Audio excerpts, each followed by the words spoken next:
உங்களுக்கு hair fall ஆகுதா? எப்படி ஹேர் ஃபால் ஸ்டாப் பண்ணுறதுன்னு ஸ்ட்ரெஸ் எடுத்துகிட்டு இருக்கீங்களா? அப்போ இந்த வீடியோ ஃபுல்லாக பாருங்கள். வணக்கம் ஹோமியோபதிக் பிரியர்களே, நான் doctor Divya Thangaraj, MD homeopathic consultant. உங்களை அன்போடு இந்த டிஸ்கஷனுக்கு வர வைக்கிறேன். வாங்க இப்போ வீடியோக்குள்ளே போகலாம்.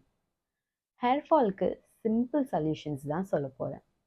இது உங்கள் ஹேர் ஃபாலை கம்மியாக்கும் மற்றும் ஹேரில் நல்ல ஸ்ட்ரென்த் கொடுக்கும். ஃபர்ஸ்ட் என்னன்னு கேட்டிங்கன்னா ஆம்லா. இது இந்தியன் கூஸ்பெரின்னு கூட சொல்லுவோம். இது நம்ம நெல்லிக்காய் தாங்க. Amla is rich in vitamin C and anti oxidants. Vitamin C collagen produce பண்ணுறதுல நிறைய ஹெல்ப் பண்ணுது. கொலாஜன் ஹேர் ஸ்ட்ரென்த்துக்கு ரொம்பவே நல்லது அண்ட் இது ஹேர் ஃபாலிக்கலுக்கு நல்லாவே சத்து கொடுக்கும். நீங்கள் ஃப்ரெஷ் ஆம்லாவை உங்கள் டயட்டில் இன்க்ளூட் பண்ணலாம் ஆர் ஆம்லா பவுடரை ஹேர் மாஸ்காக கூட யூஸ் பண்ணலாம். செகண்ட் வெந்தயம் or fenugreek seeds. Hair fall நம்மளுக்கு ஏதோ இன்ஃப்ளமேஷனால் ஆகுது, லைக் சிபாரிக் டெர்மடைட்டிஸ், தென் வெந்தயம் ரொம்பவே நல்லது பிகாஸ் இதில் ஆன்டி இன்ஃப்ளமேட்டரி ப்ராப்பர்ட்டிஸ் இருக்குது. சிபாரிக் டெர்மடைட்டிஸ் பற்றி வீடியோ வேணும்னா கீழே கமெண்ட்டில் சொல்லுங்கள்.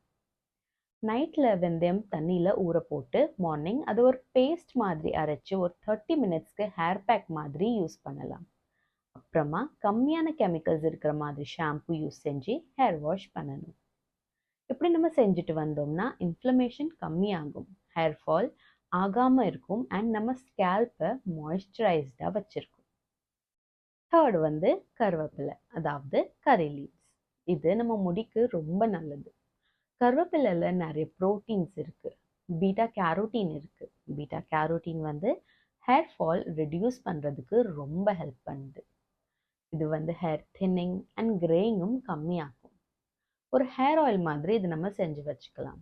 அதுக்கு நம்ம என்ன பண்ணணும்னா ஒரு பேனில் கோகோனட் ஆயில் அண்ட் கரி லீவ்ஸை ஹீட் பண்ணணும். கரி லீவ்ஸ் பிளாக் ஆகுற வரைக்கும்.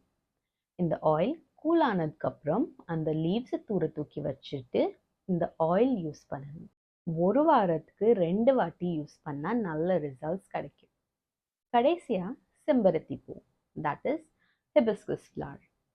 செம்பருத்தி பூக்கு நல்ல ஹேர் கண்டிஷனிங் ப்ராப்பர்ட்டிஸ் இருக்குது. செம்பருத்தி பூ அண்ட் அதோட லீவ்ஸ் எடுத்து ஒரு பேஸ்ட் மாதிரி அரைச்சி ஹேர் மாஸ்காக நம்ம யூஸ் பண்ணணும். ஒரு 30 மினிட்ஸ் இந்த பேஸ்ட்டை ஹேரில் வச்சு அப்புறமா ஷாம்பு வச்சு ஹேர் வாஷ் பண்ணுங்கள். இது ஹேரை நல்லாவே கண்டிஷன் செஞ்சு அதோட ரூட்ஸை ஸ்ட்ரென்தன் பண்ண வைக்கும். அதோட ஹேர் ஃபால் கம்மியாகும்.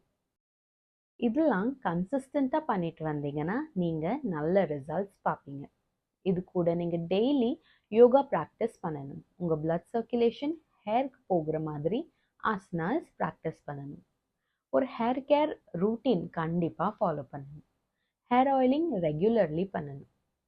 ரொம்ப சூடான தண்ணியில் ஹேர் வாஷ் பண்ணவே கூடாது. ஓவராலாக ஹேர் ஹெல்த் நல்லா இருக்கணும்னு நினச்சிங்கன்னா நம்ம டயட்லேயும் கான்சென்ட்ரேட் கண்டிப்பாக பண்ணி ஆகணும். பேலன்ஸ்ட் டயட் மெயின்டைன் செஞ்சு போதுமான அளவில் தண்ணி குடிக்கணும்.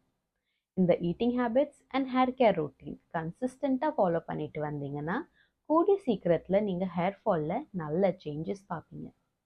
அண்ட் இதெல்லாம் ரொம்ப ஈஸியாக அவைலபிளாக இருக்கிற திங்ஸ். ஸோ கண்டிப்பாக இந்த டிப்ஸ் ஃபாலோ பண்ணுங்கள். உங்களுக்கு இந்த வீடியோ பிடிச்சிருக்குன்னா like, comment, share and subscribe பண்ணுங்கள். ஆன்லைன் கன்சல்டேஷனுக்கு அப்பாயின்மெண்ட் புக் பண்ணணும்னு நினச்சிங்கன்னா 9363285482க்கு வாட்ஸ்அப் மெசேஜ் பண்ணுங்கள். Choose homeopathy, choose healthy life. நன்றி, வணக்கம்.